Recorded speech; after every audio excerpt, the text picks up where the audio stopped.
Hello, I'm back with another video. This video actually concerns part of one of the questions that I missed during the question-a-thon because I didn't see them soon enough. Damn you, Google Plus and YouTube Fusion!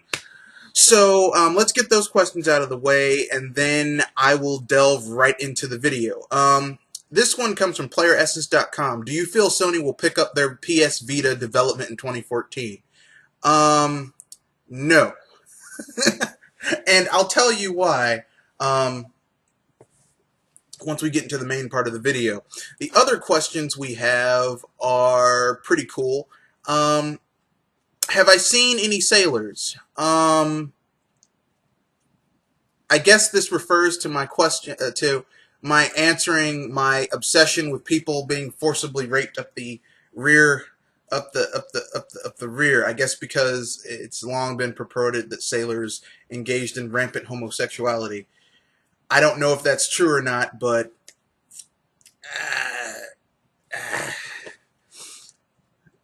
as I originally answered that question, it's not about the act, it's about the forcibly taking someone against their will. So, now that we got that out the way, I'll move on to the next part of the video in a bit.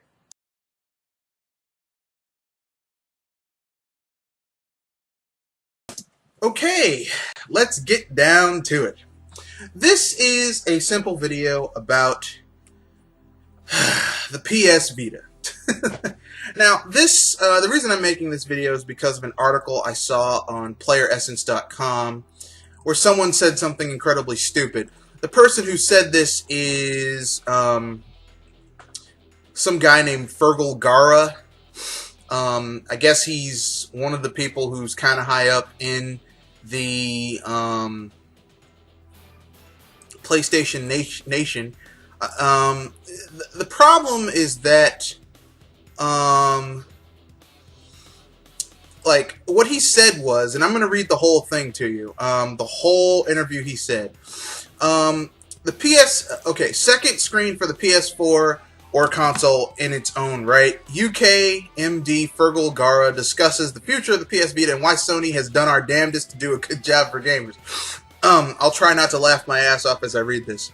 The PS Vita was and is and perhaps always will be the video gaming equivalent of a box of chocolates. With touchpads, OLED screens, analog sticks, gyroscopic motion, and cross-platform compatibility, Sony has tried to fit every flavor a gamer could want into one shiny near HD package. 2 years on its launch in Europe, and perhaps a result of a smorgasbord of features and fiddly bits, many consumers are still seemingly somewhat confused by what the Vita actually is. Sure, it's a handheld console, but is it the future? Is it the true successor of the PSP? Is it the rival to the 3DS? Is it the answer for people bored of smartphone games? Is it a multimedia device? More recently, is it primarily a companion device to the PlayStation 4? Well, in true Sony fashion, it's all of them. At least it's trying to be all of them. I sat down with PlayStation UK director Fergal Gara to talk about the Vita's past and future focus, its current position within the PlayStation family, and how shifts in consumer behavior are changing the landscape for handheld devices. Okay, here we go. I do actually think Vita has various roles it can play. For the core gamer, being able to deliver things like first-person shooter games to a high standard, either by remote player with a game like Killzone Mercenary, is important in that it helps to satisfy those kinds of players. Clearly, now the price point is lower, it's open to more players and a younger audience. Games like Tearaway straddle various age groups and appeal to lots of different people, as does Little Big Planet. So, the Vita really isn't just for a certain kind of person. Okay, given its range of capabilities, it's no surprise to hear that console is aimed at a wide audience. The problem with this is that over its 2 years' existence, sales figures have been lackluster, only seeing significant upswings during big events such as the launch of the console itself and Christmas. In no way has Vita replicated the past commercial success of the PSP, and devices aimed at a wide audience don't tend to shoot for lackluster sales as a goal. In all honesty, higher sales would have been what we had hoped for, Gara concedes. The market Vita entered was more complicated than it was when the console was originally thought about and designed. Games on tablets and phones have changed the marketplace, and people can't carry too many things around at one time. The truth is that the number of people that want the core experience in quotation marks, or in parentheses, that the Vita offers is not as big as the number that simply want any sort of game available on the move. And because the likes of the tablet and smartphone are so multifunctional in their use, they will always be very appealing.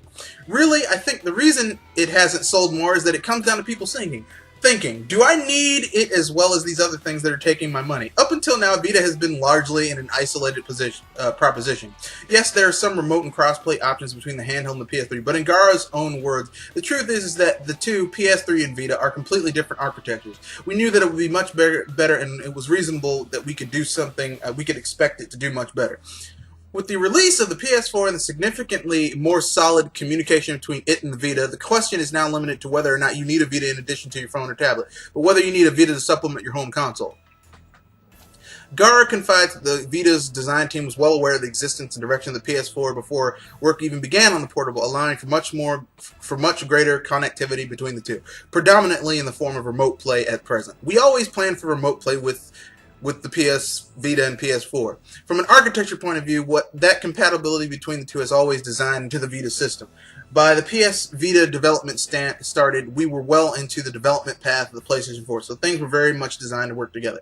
If you've had the chance to test remote play between PS4 and PS Vita, then you'll know it works very well, so long as the two machines are connected to the same Wi-Fi network. Sony knows that it works well too, which is why they've been so keen to stress the feature and its quality in marketing and general consumer direction. In fact, Sony has been talking about the Vita's remote play functionality to an extent that the handheld is in danger of being pigeonholed primarily as a second screen device for the PS4. This is an issue not lost on Gara, going as far to say that I'm correct to highlight that it's our job to make the message clear to people so that they understand the Vita is a console in its own right and also a great partner to the PS4. Great partner, standalone console of both. What is not up for debate is that user satisfaction with the Vita is extremely high. You'll be hard-pressed to find a Vita owner today that regrets their purchase. Although thoughts on this issue do vary on what the price point of the console was when it was purchased. Following the fantastic launch lineup that included the likes of Uncharted, Golden Abyss, Wipeout 2048, and Everybody's Golf, it's true that the quality of software releases did see a dip after the initial month or two, but the past 12 months have been a host of stunning releases. Okay, I'm sorry. I can't get through this. It's too much bullshit. I will leave a link in the description below to both articles, but let's get down to what I have to say, because that was just 6 minutes of me talking. It's too much bullshit. Okay, first of all, let's make this perfectly clear. The PSP was not a huge commercial success. It sold a lot of units, but it was also heavily pirated. So it had an attach rate of less than 50%, which meant if you sold 10 PSPs, only 5 of those people were buying games for the PSP. They were pirating it to play Sega Genesis, Sega Dreamcast, PlayStation 1, PlayStation 2 games, and SNES and NES library games. Fact. Simple fact, okay? So, Sony did not make as much money on the PSP as they should have made simply because it was bullshit. It was bullshit. It was highly hackable, which is why when they made the PS4, they did all that stuff to make it not hackable. The separate memory cards that are ultra expensive. Like, Sony made the the Vita, as a punishment to people against the pirates that bought the PSP. The problem is that legitimate people who bought the PSP and wanted to upgrade to the Vita, it was priced out of their range, okay? And even if you get a cheap Vita now, if you want the biggest, most expansive memory card, it's very expensive. It's like almost $80. So, what the fuck, Sony? Basically, this guy saying that the market is up against that the handheld market has changed because of tablets and phone gaming.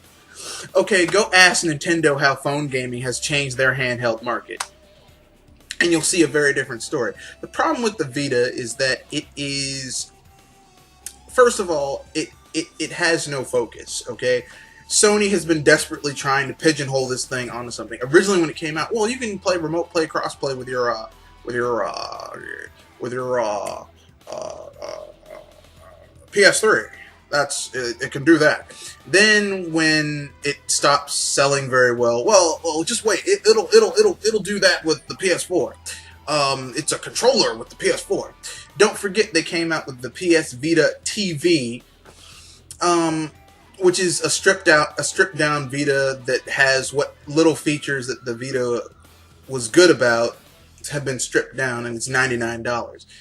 The problem with the Vita, first problem we just tackled. The second problem is that the Vita is, I mean, whoever came up with the concept of this handheld, like it's with handhelds are niche items, okay? They are not going to be a phone. You know, you can surf the internet with them, but not very well. A handheld's focus should be one or two, either or, okay? Either you're gaming or you're multimedia, okay? You know, the iPod is for listening to music, playing those little iPod games. The iPhone is for talking to people, but you can also listen to music. But generally, it's for making phone calls and, you know, organizing your life. The PS Vita, the PSP, was for gaming. Yeah, you could watch those weird, funky movies on it, and before they fixed the battery life, like a 2.5 hour long movie, an hour and a half of battery life. But I mean, it was generally for playing games. The PS Vita wants to do everything, but it does, and technically it's superior, but it doesn't have the, you know, it has no focus, okay? The PS Vita has no focus. No one is going to spend $399 on a console, plus $199 on a Vita, plus $50 on a memory card, because those games for the Vita take up a huge amount of space. No one's going to do that. Who is that stupid? Who, really? Sony, I mean, I don't know what's wrong with them. I don't know. But I do know that Sony has some major issues they need to work out and get through, because they are kind of stupid. I mean, and blaming mobile games and, you know, iPhone games and iPod games is, you know, it's like a chef saying, I can't make a good meal because my competitor, like, it's like a 5-star chef from a 5-star restaurant blaming the reason he doesn't have customers is because there's a McDonald's down the street. I mean, you're going against a different clientele. I would think that a 5-star restaurant would be going for a different clientele than a McDonald's down the street. So it tells me that the Vita was an ill-conceived concept. Ill-conceived, ill-timed, and I don't see it getting better anytime soon, because it brings me to my third issue. If you look at successful handhelds that have come out, mostly Nintendo handhelds, because Nintendo dominates the handheld market, you see it's not a very powerful machine, but it has dynamite software. Sony's IPs, like the studios that should be making PS Vita games, like Knack should have been a Vita game. Knack should not have been a launch game for the PS4. It should have been a Vita game. Probably would have done pretty well on the Vita. The problem is that the people who should be focusing on making Vita games are making PS4 games. And the people who should be focusing on making PS4 games are making PS4 games too. So there's no one to really make a dynamite killer app for the Vita. You know, Sony is trying to say, well, we have indie games. We have indie games are coming to our system. No one is going to spend $200 plus $50 on a memory card plus $30, $40, $50 on PSN Plus for indie games. No one's spending $300 for a system because of the indie games, okay? People buy anything, a console, a handheld, a portable console like the Vita and the 3DS. People buy these things for exclusives. What are the exclusives? What are the Dynamite exclusives? By a Nintendo handheld, you know you're going to get a line of Dynamite exclusives. I don't even know what's coming out yet. I know it's going to be good. Sony, it's a little bit of a perspective problem.